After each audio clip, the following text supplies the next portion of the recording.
사랑하는 교사 여러분, 그리고 가르치는 입장에 있는 우리 모든 동역자, 사역자 여러분, 어떻게 교육할까요? 어떻게 해야만이 가장 아름답고 좋은 교육의 방법이 될 수 있을까요? 한번 생각해 보신 적이 있으십니까? 오늘 여기에 특별히 교사 직분을 맡고 계시는 우리에게 이 질문은 참으로 소중한 질문입니다. 내가 지금 맡고 있는 이 교사의 직분이 과연 어떤 의미에서 어떻게 아이들을 가르쳐야 될 것인가? 이 질문을 던져보지 아니하면 오늘 우리는 진정한 교사로서, 가르치는 자로서의 거듭남이 아마도 없을 것 같아요. 저는 이 정의를 이렇게 생각해 봤습니다. 그 어떤 교육 방법 이전에 영혼을 사랑하는 마음이 있어야 한다. 영혼을 사랑하는 마음. 아무리 실력이 있어도, 아무리 능력이 있어도, 아무리 그가 어떠한 재능이 있어도 영혼을 사랑하지 않는 마음이 없다면 교사로서, 가르치는 자로서의 자격이 없다. 저는 그렇게 먼저 정의를 내리고 싶습니다. 그래서 우리 여기에 사랑하는 동역자, 사역자들도 있지만 아무리 실력이 있어도, 능력이 있어도 영혼을 사랑하지 않는 그러한 마음으로서는 우리는 함께 할 수 없습니다. 영혼을 사랑해야만이 교사로서 또 사역자로서 그 일을 걸어갈 수가 있는 겁니다. 세상에 어떠한 교육과 다른 점이 바로 여기에 있는 겁니다. 영혼을 가슴에 안고 품을 수 있는 자가 되어야, 그래야 교사가 될 수 있다. 여러분, 이 교사는 사실 그렇습니다.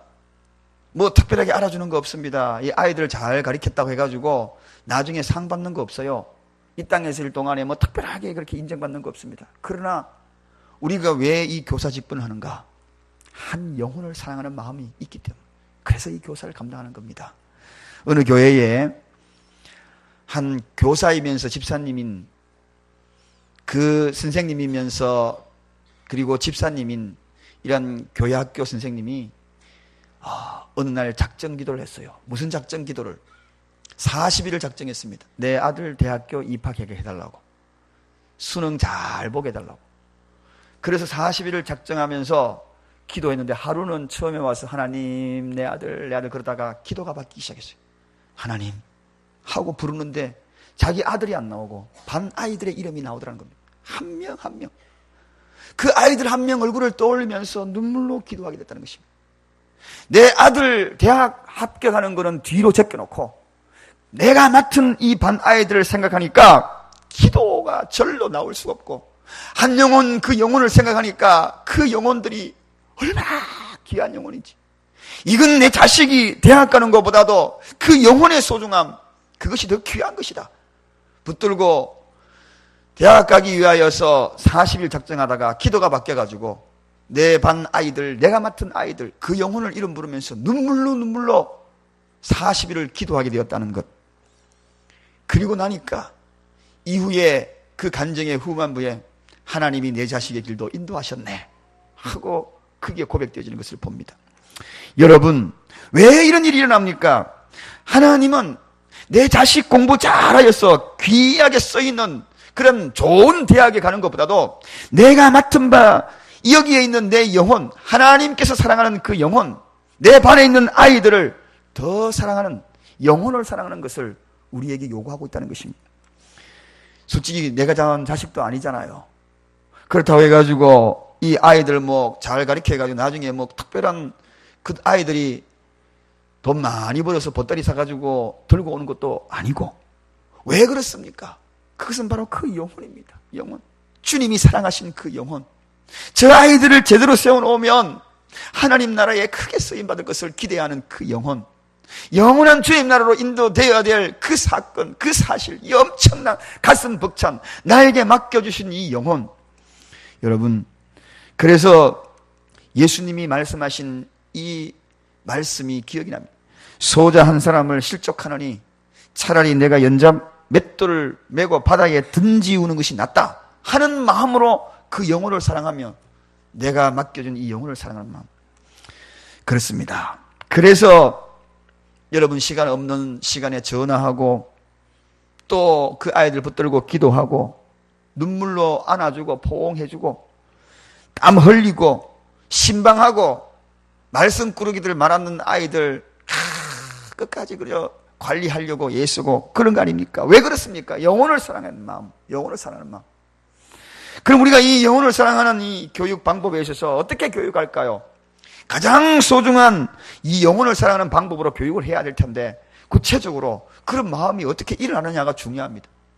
그 일어나는 마음의 비결들을 몇 가지 좀 소개하고자 합니다. 첫째는 하나님을 사랑하는 마음, 성령님을 사랑하는 마음, 다른 말로는 예수님을 사랑하는 마음을 가져야, 그래야지 영혼을 사랑하는 마음이 생겨난다는 겁니다. 여러분, 우리가 잘 알고 있는 대로 오늘 우리 장로님이 또 묵도 시간에 말씀하시고 읽었던 그것들이 어떻게 제가 오늘 준비한 내용하고 너무나 똑같았는지, 예수님이 부활하셔가지고 베드로에게 나타나가지고 3번씩이나 질문하지 않습니까? 요한의 아들 시몬아, 네가 나를 사랑하느냐? 사랑하느냐? 사랑하느냐? 3번 질문합니다. 3번 질문하면서 사랑한다라고 대답할 때마다 뭘 했습니까? 내 양을 먹이라. 사랑한다고 고백할 때마다 내 양을 먹이라. 그렇게 고백합니다. 예수님을 사랑하고 하나님을 사랑하지 아니하면 양을 먹일 수가 없다는 겁니다. 그 양을 사랑할 수가 없다는 것입니다. 궁극적으로 하나님을 사랑하는 자라야만이 교사로서 가르칠 수 있고 영혼을 사랑하는 마음이 이 속에 생겨난다는 겁니다. 여러분, 사랑하는 여러분, 오늘 이 질문을 여러분에게 던집니다. 오늘 교육부 헌신 예배를 통하여서 모든 가르치는 입장에 있는 우리 사역자들과, 그리고 이곳에 있는 교사, 아니 우리가 누군가를 가르쳐야 될 그런 부모 입장에서 마치 내가 교사가 된 듯 한다면 이 질문, 하나님을 사랑하느냐? 이 질문입니다. 예수님을 사랑합니까? 그 사랑을 하지 아니하면 결코 우리는 교사로서 가르치는 입장에서 이 일들을 감당할 수가 없다. 왜냐하면 예수님이 사랑하느냐? 이 질문에서 이렇게 질문할 수도 있었을 겁니다. 요한의 아들 시몬아, 네가 내 양을 사랑하느냐? 이 질문을 할 수 있을 겁니다. 내 양을 사랑, 이 질문을 하지 않았어요. 요한의 아들 시몬아, 네가 나를 사랑하느냐? 이렇게 질문했지, 내 양을 사랑하느냐? 이 질문을 하지 않았다는 겁니다. 예수님을 사랑하고 하나님을 사랑하면 당연히 양을 사랑할 수밖에, 그분이 그렇게 아끼는, 그분이 그렇게 사랑하는 것을 사랑할 수밖에 없다는 겁니다. 여러분, 예수님이 아끼는 그 영혼이 누굽니까? 우리에게 맡겨준 영혼입니다. 믿으시면 우리가 아멘 하십시다. 그 영혼, 근데 그 영혼을 사랑하기 위해서는 예수님이 그토록 아끼는 그 영혼을 사랑한다는 게 뭡니까? 예수님을 사랑하니까 그렇죠. 여러분, 솔직히 말하면은 여러분의 친구가 미우면은 그 자식도 미운 겁니다. 그렇지요. 그 자식도 보기가 싫어요. 이상하게 시어머니가 미우면은요, 자기 남편도 서서히 보기가 싫어지기 시작합니다. 그 몸에서 난 자식이지 하고 그냥 눈을 살 떠서 보기도 합니다. 그런데 시어머니가 너무너무 서로 사랑하는 그런 관계가 있으면 자기 남편도 사랑스러우기 시작합니다. 무마시키기 시작하죠. 오늘 보십시오. 베드로야, 네가 나를 사랑하느냐? 그 질문을 드니까 예, 사랑합니다 라고 대답하자 내 양을 먹이라. 그렇게 예수님이 이야기합니다. 오늘 이 질문은 너무나 소중한 질문입니다. 동일하게 오늘 우리에게 묻는 질문이기도 합니다. 연애할 때도 그렇지 않습니까? 연애할 때 사랑해 보십시오. 그 사랑하다 보면 아낌없이 주거든요. 아까운 줄을 몰라요. 그러나 사랑을 하지 아니하면 아깝습니다. 정말 사랑하면 아깝지 않아요. 저는 교사를 중학교 때부터 교사를 했고, 제 아내도 중학교 때부터 교사를 했어요. 시골에서 보조교사로 시작해가지고 오랫동안 신학교 다닐 때 전까지 계속해서 제 아내와 둘이서 정말 오랫동안 교사를 했습니다. 그러면서 아이들을 만나면 아이들이 뭐라고 이야기합니까? 교사할 때 결혼해가지고 교사하고 막 이렇게 아이를 만나면은요, 그때는 왜 그렇게 오뎅 사달라, 떡볶이 사달라, 아유 그렇게 많이 요구하는지 몰라요. 애들이 선생님 오늘 떡볶이 사주십시오 그러고, 떡볶이 사주면 나갑니다 그러고, 오뎅 사주면 나갑니다, 포장마차에서 오뎅 사주면 나갑니다. 그래서요 진짜 오뎅 많이 샀어요. 교사하면서 떡볶이 진짜 많이 샀어요. 내 물질 많이 허비했어요. 그래서 사도 바울도 그런 고백을 하지 않습니까? 자신까지 허비한다. 그 고백. 허비라는 말은 낭비한다. 나쁜 뜻에서 낭비가 아닙니다. 좋은 뜻에서 낭비한다. 교사 되면은 솔직히 모르긴 몰라도 여러분 개인적으로 아이들을 위하여서 뭔가 아마도 떡볶이도 사고 오뎅도 사고, 요즘은 떡볶이 안 먹는다 그럴지도 몰라요. 선생님 요즘 햄버거 사주세요. 또 이렇게 나올지도 몰라요. 솔직히 그런 일도 만납니다, 여러분. 그러나 그 아이들을 바라보면서 사줄 수는 없어요. 근데 예수님을 사랑하다 보니까 그 아이들이 너무 사랑스러운 거예요. 그 영혼이 너무너무 사랑스러운 거예요.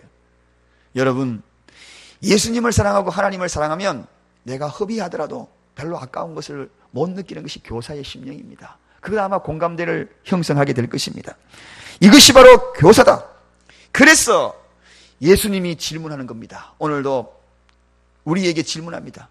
요한의 아들 시몬아, 이렇게 질문한 것이 아니라 사랑하는 여러분의 이름을 보면서 나를 사랑하느냐? 나를 사랑하느냐? 여러분의 이름을 부르면서 그래야 진정한 교사가 될 수 있다. 그 이후에 우리 주님이 내 양을 먹이라. 내 양을 먹이라. 오늘 우리가 아직 눈물로 우리 사랑하는 반의 아이들, 맡은 아이들을 한번 붙들고 기도한 적이 없다면 조금 생각할 문제입니다, 여러분. 내 양을 사랑하는 모습, 여러분 작정하고 내 반에 있는 아이들을 붙들고 눈물로 한번 기도해 보시기 바랍니다. 저는 여러분들이 기도 제목을 준 것을, 신방 가면서 기도 제목을 준 것을 제 강계상에 지금 다 받아가지고 이만큼 칠해서 여 밑에 있습니다. 한번 보여드릴까요? 이게 여러분들이 저에게 또 기도 제목을 내놓으신 겁니다. 물론 안 적으신 분도 있고 헌금 봉투에 적으신 분들은 도로 다 받아가지고 앞으로 1년 동안 제가 기도할 제목들입니다. 이걸 붙들고 기도할 거예요. 한 사람 한 사람 부르고 기도할 거예요.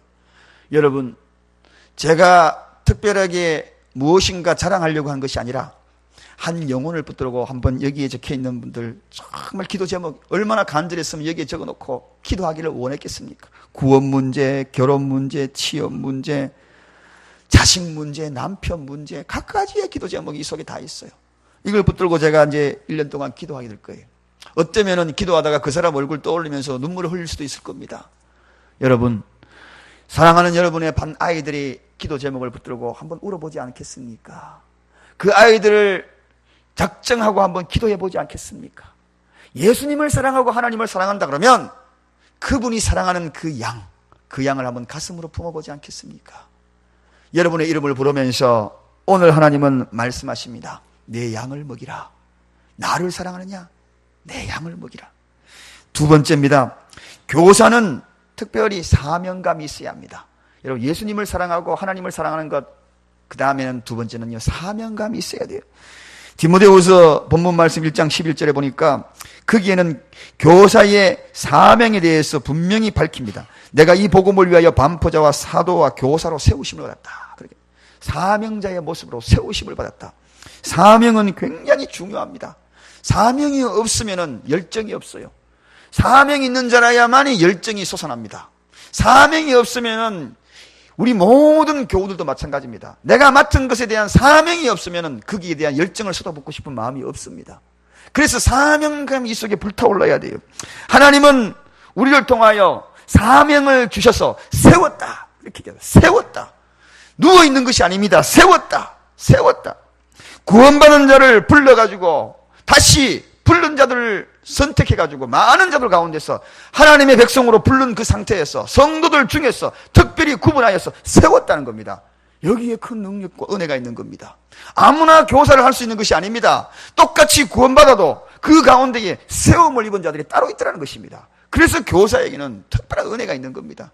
그래서 교사는 사명자입니다. 그래서 사명자로 부른 거기에 성경에 소개되기를 교사요, 목사요 하고 소개가 되는 장면이 나옵니다. 여기에는 뭡니까? 사명으로 불렀다는 겁니다. 동일하게 목사처럼 불렀다는 것입니다. 세웠다는 것입니다. 여러분, 이 사실을 믿으십니까? 얼마나 귀한 직분인지 아십니까? 이 세웠다는 이 사실은 영혼을 죽일 수도 있고 살릴 수 있는 고난을 그 손에 위임해 줬다는 의미를 갖고 있습니다. 여러분, 여러분의 손에 여기에 죽일 수도 있고 살릴 수 있는 그러한 고난을 내 손에 부여해 줬다. 그런 의미에서 사명자로 불렀다는 겁니다. 그럼 우리는 그 영혼을 어떻게 사랑해야 되겠습니까? 교육의 중요한 의미를 가지고 사랑해야 될 우리 교사 선생님 쉽게 결석하면 안 됩니다, 여러분. 작은 일에 쑥쑥 빠져버리고 아이들이 고아처럼 버려지면 안 됩니다. 이거 분명히 생각해야 합니다, 여러분. 세움을 받아서 아이들을 왔는데 선생님이 없어가지고 고아처럼 방치돼 버리는 그런 일들을 없애야 합니다. 특별히 무슨 일이 있어서 그러는 거는 몰라도 너무 쉽게 생각하면 안 됩니다. 지미 카터 대통령은 그것을 감당하기 위해서 비행기 타고 가가지고 대통령 직무 중에도 자기의 사명을 감당하는 것이 아닙니까? 그래서 이거는 보통 일이 아닙니다. 사명입니다. 세웠다는 겁니다. 아무도 할 수 없는 걸 세워서 내 손에 맡겨줬다는 겁니다. 막강한 그러한 하나님의 은혜를 위임해 주신 것입니다. 이게 바로 사명이라는 뜻입니다. 해도 되고 안 해도 되고 쉽게 포기하고 버릴 수 없는 것, 이게 바로 사명입니다. 그래서 사명자는 출석을 잘해야 합니다. 아이들보다도 출석이 더 떨어지면 안 돼요. 사명. 열왕기하 12장 오늘 본문 말씀 이후로 가보면 거기에는 놀라운 이야기가 나와 있고, 오늘 본문 말씀에도 동일하게 나와 있습니다. 이 요아스가 산당은 제하지 아니하였다. 3절에 그렇게 소개합니다. 산당은 제하지 않았다. 여기에는 제대로 가르쳐 줄 수 있는 교사가 부족했다. 사명감을 가지고 제대로 일러줬으면 산당을까지도 다 제거해가지고 하나님이 기뻐하는 일을 남겨드렸는데, 요야다라는 그러한 제사장이 가르치기는 가르쳤는데 산당은 남겨두는 것으로 남겨놨다는 겁니다. 그것에 대해서 사명감을 가지고 가르쳐주지 않았다는 것입니다. 여러분, 사명은 이처럼 소중합니다. 이처럼 귀한 것입니다. 며칠 전에 목요일 날 이제 전도하고 이제 쭉 돌아오는데요. 요 뒷골목에 애들하고 유치원 선생님하고요, 줄을 쫙 서서 가는데 선생님이 인솔에 가는 거예요. 얘들아 가자 그러고 가는데 이 선생님은 서서 가는 선생님 아무도 못 봤어요. 전부 애들하고 허리를 숙여가지고 손을 이렇게 잡고 허리를 다 숙였어요. 애들 눈높이 다 맞춰가지고. 야, 저 선생님 저렇게 인솔해가지고 공원까지 가려면 정말 허리 아프겠다. 그럼에도 불구하고 요즘 얼마나 민감합니까? 가르치는데 어른들이 지나갈 때 우리 그 얼굴을 봤어요. 선생님 얼굴도 보고 사람들 얼굴도 보고. 그런데도 얼굴을 반갑게 하면서 얘들아 가자. 애들이 말 안 듣고 절로 보고 그러는데도 가자. 야, 그 모습을 보면서 저는 이런 생각했습니다. 유치원 선생님, 이 선생님 아무나 하는 게 아니다. 사명을 가지지 않으면 할 수가 없다. 여러분, 요즘 얼마나 어린이집에서 사건이 많이 터집니까? 저는 감히 이야기합니다. 아이들을 사랑하고 그 아이들에게 사명이 있는 자만 선생님 하십시오.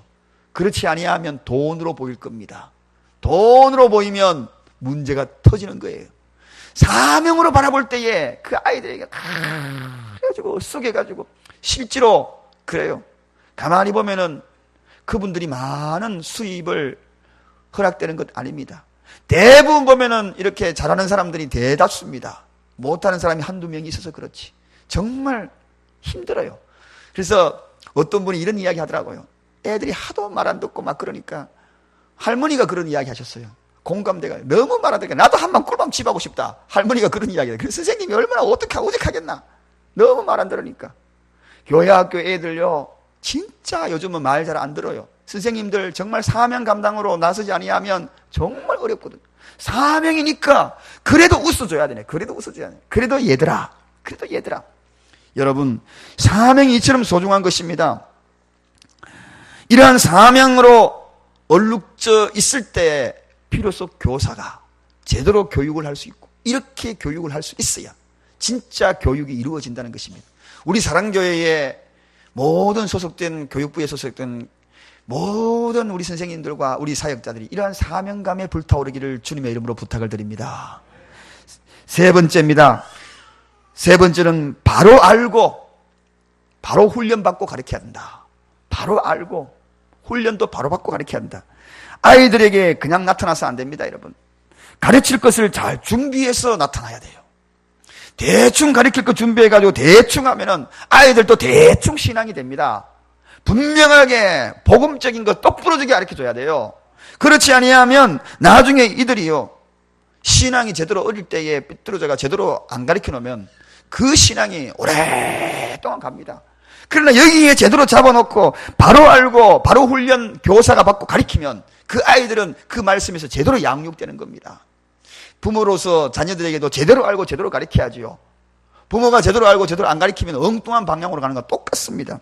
그래서 교사는 노력을 해야 되는 것입니다. 오늘은 내가 어떻게 교수법으로 어떻게 아이들에게 잘 다가갈까? 준비하지 않고 썼다가는 엉뚱한 거 가르칩니다, 여러분. 미리미리 준비하고 더 일러보고 이 부분이 잘못된 것인가? 내가 가르치고 있는 것이 제대로 가르치고 있는 것인가? 또 찾아봐야 돼요.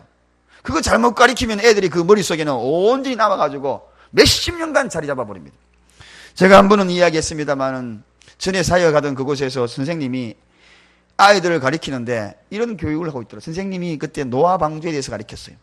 노아 방주 한참 가르치고 있는데 이제 노아 방주에 한 상씩 다 들어갔어. 얘들아, 동물도 들어가고. 그렇게 하면 쭉 설명하는데 아이가 한 명이 질문합니다. 선생님, 왜? 그러면 고래는 노아 방주에 어떻게 들어갔어요? 그렇게 이야기하니까 선생님이 대답하는 것이 노아 방주 앞쪽에 아마 수족관을 만들어서 거기에다가 고래 넣었을 거야. 그렇게 이야기해요. 그렇구나. 수족관 만들었구나. 여러분, 우리가 제대로 가르치지 아니하면 이렇게 엉뚱한 대답을 하는 겁니다. 그래서 우리가요, 그럼 아이 그 속에, 머릿속에는 뭡니까? 그게 머릿속에 딱 자리 잡아가지고, 노아 방주 속에 수족관 만들었나 보다. 이게 자리 잡는 겁니다. 그래서 우리는 잘 가르치는 그 방법은 나도 연구하고 훈련받아야 돼요. 그래서 제대로 된 말씀을 전해야 되는 것입니다. 얼렁뚱땅 아이들에게 넘어가면 안 됩니다. 모르면은 연구해서 다음 주에 가르쳐 주겠다. 그렇게 이야기해야 되는 겁니다. 이게 굉장히 중요해요.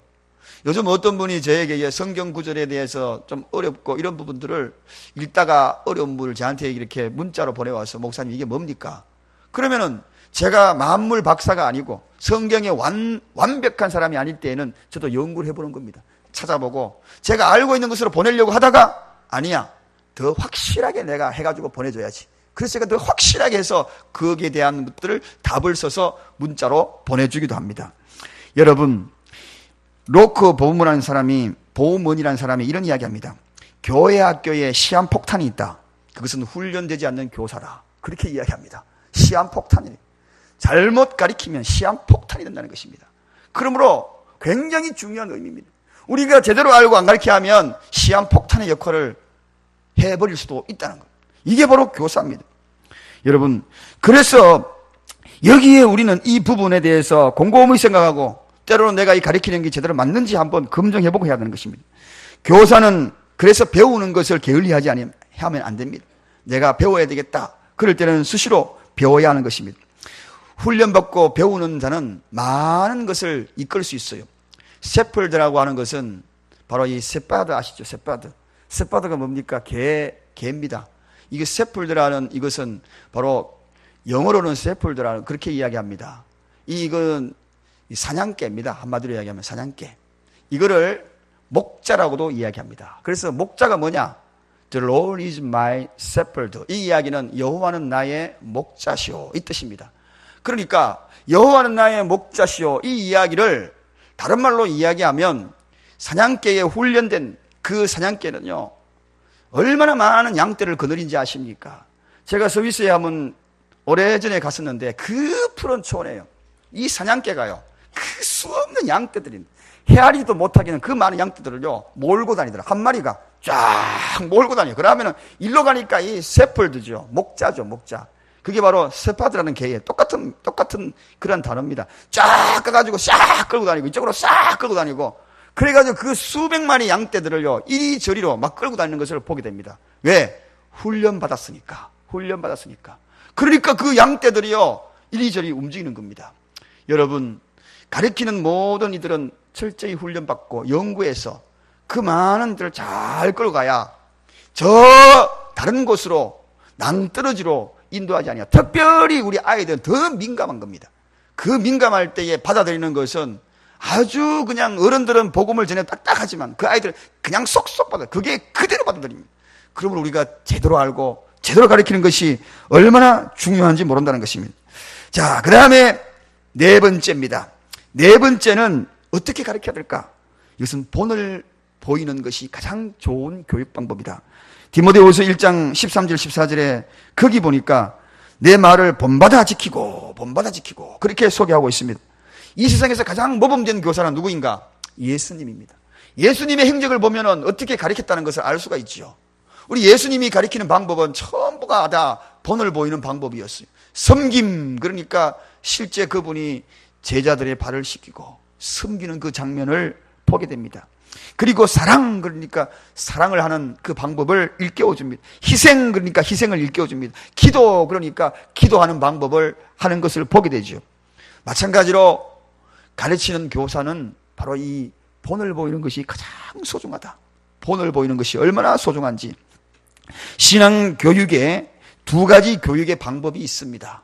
하나는 훈계로 교정하는 방법이 있고, 하나는 본을 보이는 교수법이 있습니다. 여러분, 어느 것이 훨씬 더 실효성이 있는 교수법이라 생각합니까? 훈계로 꾸짖어가지고 교정해가지고 하는 그런 방법이 좋을 것 같습니까? 아니면은 본을 보여서 그 길로 따라오는 것이 좋겠습니까? 제가 어느 그 프로그램에 보니까 훈장님이 나오더라고요. 훈장님이 나와서 애들이 말을 안 지키니까요, 말대로 안 들으니까 눈으로 데리고 나가가지고 기합을 주는데 자기도 맨발을 벗더라고요.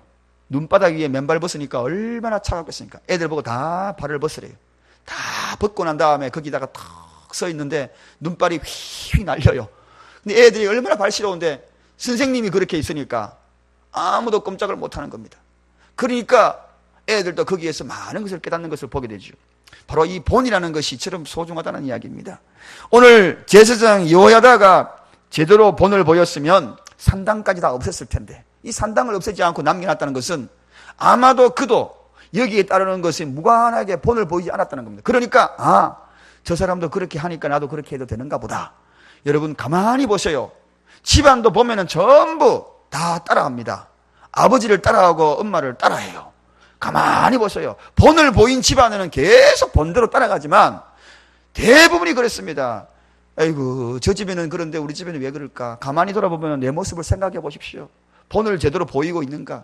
신앙생활 제대로 본을 보이는 그 집안에는 대대로 보대로 갑니다. 본을 안 보이면은요, 중간에 자꾸 무너져요. 틀림없습니다, 여러분. 그래서 교사도 본을 보이는 그러한 모습이 가장 아름답고 좋은 교수법, 훈계로서 불러서 꾸짖어서 가는 것이 아니라 정말 그에게 본을 보이는 아름다운 교수법이 최고의 교수법. 이게 누가 개발했는가? 예수님이 개발한 겁니다. 이 교육법이 오늘 이 시대에 가장 훌륭한 교육법이다. 저는 이제 말씀을 정리합니다. 이 세상이 아니라 우리나라에서는 제일 인기 직업이 뭡니까? 요즘 교사입니다. 선생님입니다. 우리나라에서 굉장히 인기 있어요. 그래서 선생님이 되기 위해서 공부를 하고 수없이 또 순위고사라 그러나 국가검정고시 또 합격을 해야 되고 자격고시를 시험을 쳐야 되고 많은 어려움이 있어요. 공부 잘하는 사람들 대부분이 선생님으로 많이 가더라고요.